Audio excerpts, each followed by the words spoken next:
இலவச வீட்டுமனை பட்டா வழங்கும் திட்டத்தில் முறைகேடு என தொடரப்பட்ட வழக்கில் ஒரே குடும்பத்தில் பலருக்கு பட்டா வழங்கப்பட்டது எப்படி என்பது குறித்து பதிலளிக்க மெட்ராஸ் உயர்நீதிமன்ற மதுரை அமர்வு உத்தரவிட்டுள்ளது.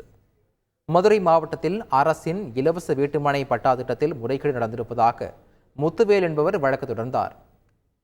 சக்கிமங்கலம் கிராமத்தில் பிப்ரவரியில் 110 பேருக்கு இலவச வீட்டுமனை பட்டாக்கள் வழங்கப்பட்டது.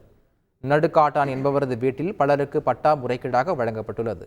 அண்டை கிராமத்தைச் சேர்ந்தவர்களுக்கும் சட்டத்திற்கு புறம்பாக பட்டாக்கள் வழங்கப்பட்டுள்ளது. இதனால் கூலி வேலை செய்யும் அடித்தட்டு மக்கள் பயன்பெற முடியாத சூழல் இருப்பதாக மனுவில் தெரிவிக்கப்பட்டிருந்தது. இந்த வழக்கை விசாரித்த நீதிபதிகள், வருவாய்த்துறை அதிகாரிகள் திட்டத்தை முறைகேடாக செயல்படுத்தியுள்ளனர், ஒரே குடும்பத்தை சார்ந்தவருக்கு எவ்வாறு 4-5 பட்டாக்கள் வழங்கப்பட்டது எப்படி என கேள்வியை எழுப்பினர். இதுபோன்று முறைகேடுகள் செய்தால் அதிகாரிகள் நேரில் ஆஜராக நேரிடும் என எச்சரித்த நீதிபதிகள், மனு குறித்து மதுரை மாவட்ட ஆட்சியர் மற்றும் வட்டாட்சியர் உரிய ஆவணங்களுடன் பதில் மனு தாக்கல் செய்ய உத்தரவிட்டு வழக்கு விசாரணை 2 வார காலத்திற்கு ஒத்திவைத்தார்கள்.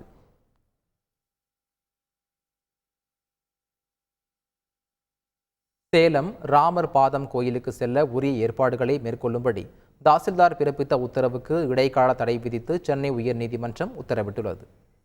சேலம் மாமாங்கம் பகுதியில் மத்திய அரசின் சேலம் உருக்காலை நிறுவனம் குத்தகைக்கு எடுத்துள்ள நிலையில் ராமர் பாதம் உள்ள கோயில் உள்ளது.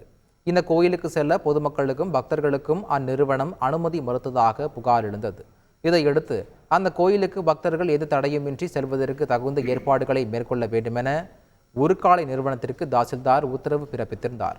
இதை எதிர்த்து சேலம் உருக்காலை நிறுவன தரப்பில் தாக்கல் செய்யப்பட்ட வழக்கை விசாரித்த நீதிபதி தண்டபாணி தாசில்தாரின் உத்தரவுக்கு இடைக்கால தடை விதித்து உத்தரவிட்டார். மேலும் இது தொடர்பாக செப்டம்பர் 6ஆம் தேதிக்குள் அறிக்கை தாக்கல் செய்யும்படி தாசில்தாருக்கு உத்தரவிட்டு விசாரணையை நீதிபதி தள்ளி வைத்தார். செய்திகளை உடனுக்குடன் தெரிந்து கொள்ள உடனே சப்ஸ்கிரைப் பண்ணுங்க.